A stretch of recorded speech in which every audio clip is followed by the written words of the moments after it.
அழுவுறதா சிரிக்கிறதானே தெரியல.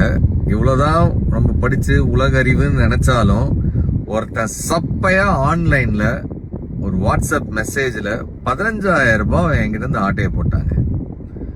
கதையை சொல்றேன் கேளுங்க. உங்களுக்கும் பயனுள்ளதா இருக்கும். உங்க நண்பர்களோட இதை ஷேர் பண்ணுங்க.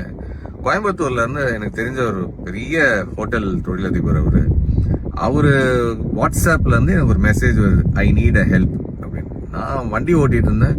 அவர்கிட்ட இருந்து ஒரு மெசேஜ் ரொம்ப ரேரா வரும். அவர்கிட்ட இப்படி ஒரு மெசேஜா? நான் உடனே சார் என்ன சொல்லுங்க அப்படின்னு, ஒரு 15,000 ரூபாய் எனக்கு உடனே அனுப்பு அப்படின்னு ஒரு அடுத்த மெசேஜ். நான் ஓகே சார் நம்பரு அப்படின்ற ஒரு நம்பர் ஒன்று அனுப்பியிருந்தாரு.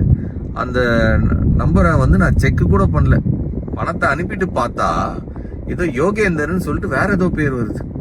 அப்போதான் எனக்கு டவுட் வருது, சார் நம்பர் இல்லாம வேற ஏதோ நம்பருக்கு அனுப்ப சொல்றாருன்னா ஒருவேளை இது ஸ்கேமா இருக்குமோன்னு நினைக்கிறதுக்குள்ள பணம் போச்சு. அவருக்கு ஃபோன் பண்ணி கேட்டா நான் நினைச்ச மாதிரியே, என்ன செந்தில் காலையிலே என் போனை வாட்ஸ்அப்பை ஹேக் பண்ணிட்டான், நீ ஒரு 500வது கால் எனக்கு இந்த மாதிரி பண்றது. இத்தனை பேர் பல பேருக்கு மெசேஜ் போயிருக்கு, சில பேர் பணத்தையும் அனுப்பியிருக்காங்க.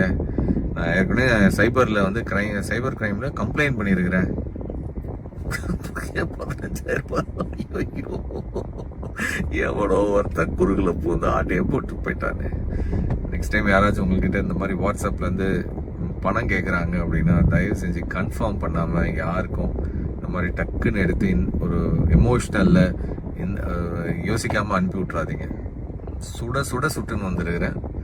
இது சுட்ட கதை இல்லை, உண்மையிலேயே பட்ட கதை.